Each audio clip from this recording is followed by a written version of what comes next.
Shiny. Welcome back to my channel Fain Maths Classes. So ഇന്നത്തെ ക്ലാസ്സിൽ നമ്മൾ പഠിക്കാൻ പോകുന്നത് 5th ചാപ്റ്റർ അരിത്മെറ്റിക് പ്രോഗ്രഷൻസ് ആണ്. അതിലൊരു ഇമ്പോർട്ടൻറ്റ് ക്വസ്റ്റ്യൻ ആണ്. ഓക്കെ, അപ്പോൾ എൻ്റെ ചാനൽ കാണുന്നവർ സബ്സ്ക്രൈബ് ചെയ്യാനും ലൈക്ക് ചെയ്യാനും കമൻറ്റ് ചെയ്യാനും മാക്സിമം ഷെയർ ചെയ്ത് സപ്പോർട്ട് ചെയ്യാനും മറന്നു പോകരുത്. ഓക്കെ, അപ്പോൾ നമ്മുടെ ഫസ്റ്റ് ക്വസ്റ്റ്യൻ ഇതാണ്. If the ratio of the 11th term of an AP to its 18th term is 2:3, find the ratio of the sum of the first 5 terms to the sum of its first 10 terms. അപ്പോൾ എന്താണ് നമ്മളടുത്ത് ക്വസ്റ്റ്യനിൽ പറഞ്ഞിരിക്കുന്നത്? ഒരു A പിയിലെ 11th ടേമിൻ്റെയും 18th ടേമിൻ്റെയും ratio 2:3 എന്നാണ് തന്നിരിക്കുന്നത്. Okay, അപ്പോൾ അത് നമുക്ക് എങ്ങനെ എഴുതാം? 11th ടേം എന്ന് പറയുമ്പോൾ A11 18th ടേം എന്ന് പറയുമ്പോൾ A18 is equal to 2:3. ഇനി എന്ത് കണ്ടുപിടിക്കാൻ പറഞ്ഞിരിക്കുന്നത്? Find the ratio of the sum of the first 5 terms to the sum of its first 10 terms. അതായത് നമ്മുടെ 5 ടേംസിൻ്റെ സമ്മും അതേപോലെ 10 ടേംസിൻ്റെ സമ്മിൻ്റെയും റേഷ്യോ ആണ് കണ്ടുപിടിക്കാനായിട്ട് പറഞ്ഞിരിക്കുന്നത്. അതായത് S5:S10 ആണ് കണ്ടുപിടിക്കാൻ പറഞ്ഞിരിക്കുന്നത്. എങ്ങനെ ചെയ്യും നമ്മൾ? ഫസ്റ്റ് ഓഫ് ഓൾ നമ്മൾ ഈ തന്നിരിക്കുന്നത് ഫ്രാക്ഷനിലാക്കി എഴുതണം. അതായത് A11:A18 നമ്മൾ A11/A18 is equal to 2:3 എങ്ങനെ ഫ്രാക്ഷനിലാക്കും? 2/3. ഇനി നമ്മൾ എന്ത് ചെയ്യണമെന്ന് അറിയാം? A11 ഫോർമുല എടുത്ത് എഴുതാം. A11 ഫോർമുല എന്ന് പറയുമ്പോൾ എന്താണ്? A+10D ആണ് അതിൻ്റെ ഫോർമുല അല്ലേ? അതായത് നമ്മൾ പഠിച്ചിട്ടുണ്ട് AN is equal to A+N-1 into D. AN എന്ന് പറയുന്നത് ഇവിടെ എന്താണ്? 11 ആണ് അല്ലേ? is equal to A+N എന്ന് പറയുമ്പോൾ 11 ആണ് -1 into D is equal to A+10D. അപ്പോൾ A11 ഫോർമുല എന്താണ്? A+10D. ഇനി ഇങ്ങനെ ചെയ്ത് നോക്കേണ്ട, നമുക്ക് എളുപ്പത്തിൽ ചെയ്യാവുന്നതേ ഉള്ളൂ.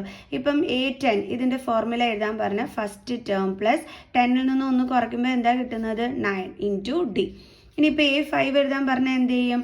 A+5ൽ നിന്ന് ഒന്ന് കുറച്ചിട്ട് 4 into D. കണ്ടോ? അപ്പോൾ നമുക്ക് A18 എങ്ങനെ എഴുതാം? A+8ൽ നിന്ന് ഒന്ന് കുറച്ചിട്ട് 17 into D. കണ്ടോ? സിമ്പിൾ. is equal to 2/3. ഇനി എന്ത് ചെയ്യണം? നമ്മൾ ക്രോസ് മൾട്ടിപ്ലൈ ചെയ്യണം. അതായത് 3 into A+10D is equal to അതേപോലെ 2 into A+17D. ഇനി 3 കൊണ്ട് എന്ത് ചെയ്യണം? ബ്രാക്കറ്റിലുള്ള 2 ടേംസിനെയും നമ്മൾ മൾട്ടിപ്ലൈ ചെയ്യണം. ഓക്കെ, അപ്പോൾ 3 into A പ്ലസ് അതേപോലെ 3 കൊണ്ട് 10Dനെ 3 into 10D is equal to അതേപോലെ 2 കൊണ്ട് Aനെ 2 into A then പ്ലസ് അടുത്ത 2 കൊണ്ട് ആരെയാണ്? 17Dനെ. അപ്പോൾ 2 into 17D.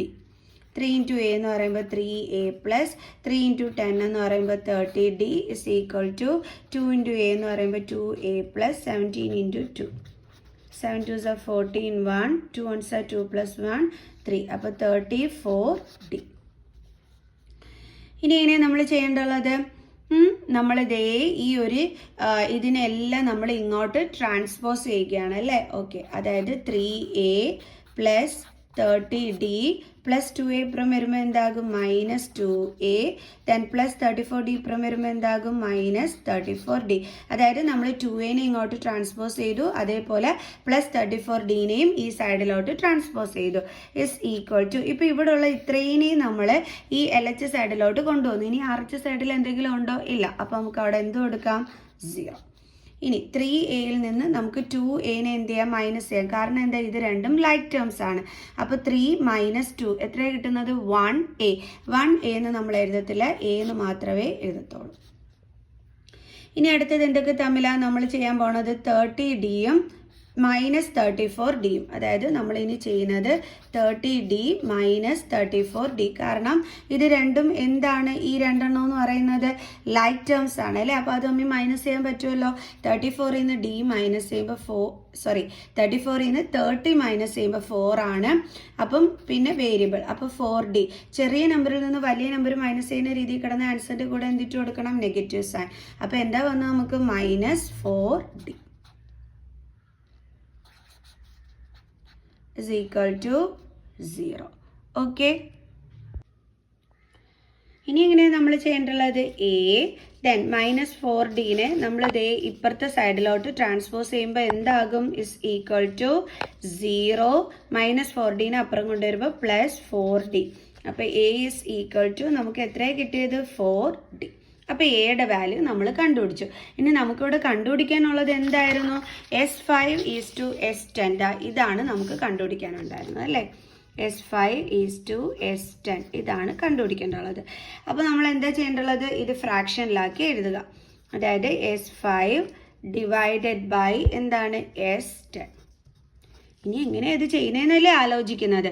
അതായത് ഇവരുടെ ഫോർമുലാസ് എടുത്ത് എഴുതുക. S5 ഫോർമുല എന്ന് പറയുമ്പോഴത്തേക്ക് നമുക്കറിയാം SN കണ്ടുപിടിക്കാനുള്ള ഫോർമുല എന്താ? n/2 × 2a + n - 1 × d.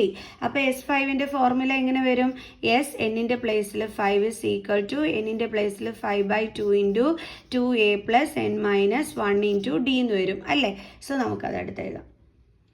അതായത് 5/2 × നമുക്ക് 2a ആണ്. എയുടെ വാല്യൂ നമ്മൾ കണ്ടുപിടിച്ച് അപ്പോൾ അത് നമുക്ക് സബ്സ്റ്റിറ്റ്യൂട്ട് ചെയ്യാം. എന്താണ്? 4d പ്ലസ് അടുത്തത് എന്നിൻ്റെ നമുക്കറിയാം എന്താണ്? 5 ആണ് n എന്ന് പറയുന്നത്. അപ്പോൾ 5 - 1 × d കണ്ടില്ലേ? അതായത് 5/2 × 2 × a എന്ന് പറയുമ്പോൾ 4d ആണ്. പ്ലസ് n എന്ന് പറയുന്നത് എന്താണ്? 5 ആണ്. അപ്പോൾ നമ്മൾ 5 - 1 × d അതാണ് നമ്മളിവിടെ എഴുതിയത്. Divided by. ഇതേപോലെ നമുക്ക് എന്ത് എഴുതാം? S10ൻ്റെ എഴുതാം. എങ്ങനെ എഴുതാം? നമുക്ക് നമ്മുടെ ഫോർമുല എന്താണ്? SN = n/2 × 2a + n - 1 × d അല്ലേ? അപ്പോൾ S10 എന്ന് പറയുമ്പോൾ n-ൻ്റെ പ്ലേസിൽ 10 കൊടുക്കും. n-ൻ്റെ പ്ലേസിൽ 10/2 × 2 പിന്നെ എയുടെ പ്ലേസിൽ എന്ത് കൊടുക്കും? 4d പ്ലസ് അതായത് n-ൻ്റെ പ്ലേസ് എന്താണ്? 10 ആണ് അല്ലേ? അപ്പോൾ 10 - 1 × d. അപ്പോൾ ഈ രീതിയിലായിരിക്കും നമ്മൾ ഇവിടെ അടുത്ത് എഴുതേണ്ടത്. Okay, 10/2 × 2 × 4d plus 10 - 1 × d. നമുക്ക് എഴുതാം S5/S10 = 5/2 × 2 × 4d എന്താണ്? 8d പ്ലസ് 5 - 1 എന്താണ്? 4d. ഓക്കെ, ഡിവൈഡഡ് ബൈ 10/2 എന്ന് പറഞ്ഞാൽ എത്രയാണ്? 5 × 2 × 4d എന്ന് പറഞ്ഞാൽ 8d പ്ലസ് 10 - 1 എന്ന് പറയുമ്പോൾ 9d. വീണ്ടും S5/S10 = 5/2 × 8d പ്ലസ് 4d എത്രയാണ്? 12d. ഇനി ഇതും ക്യാൻസൽ ആയി പോകും. Okay, divided by. അതേപോലെ ഇവിടെ 5 × 8d പ്ലസ് 9d എത്രയാണ്? 17d = എങ്ങനെ വരും? S5/S10 = ഇവിടെ 5 × 6d ആണ് അല്ലേ? അപ്പോൾ 5 × 6 എത്രയാണ്? 30d ബൈ 5 × 17 ചെയ്ത് നോക്കണം അല്ലേ? 7 5 35 3 85. So 85d. ഇനി എങ്ങനെ ചെയ്യേണ്ടത്? ഡിയും ഡിയും ക്യാൻസൽ ആയിപ്പോൾ. അടുത്തത് ഇത് 5 കൊണ്ട് നമുക്ക് കട്ട് ചെയ്യാൻ പറ്റും. 6 5s are 30. Then 5 1s are 5, 3 7 5s are 35. So നമുക്ക് എത്ര കിട്ടിയത്? 6/17. S5/S10 = 6/17. ഇനി നമുക്കിപ്പോൾ ഇത് ഫ്രാക്ഷനിലാണ്. ഇനി റേഷ്യോയിലാക്കി എങ്ങനെ എഴുതാം? S5:S10 = 6:70.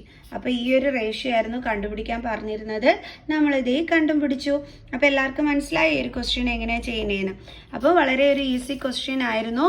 അപ്പോൾ എങ്ങനെയാണെന്ന് മനസ്സിലായി കാണുമെന്ന് വിചാരിക്കുന്നു. സോ നെക്സ്റ്റ് ക്വസ്റ്റ്യനുമായിട്ട് അടുത്ത വീഡിയോയിൽ കാണുന്നത് വരെ ബൈ.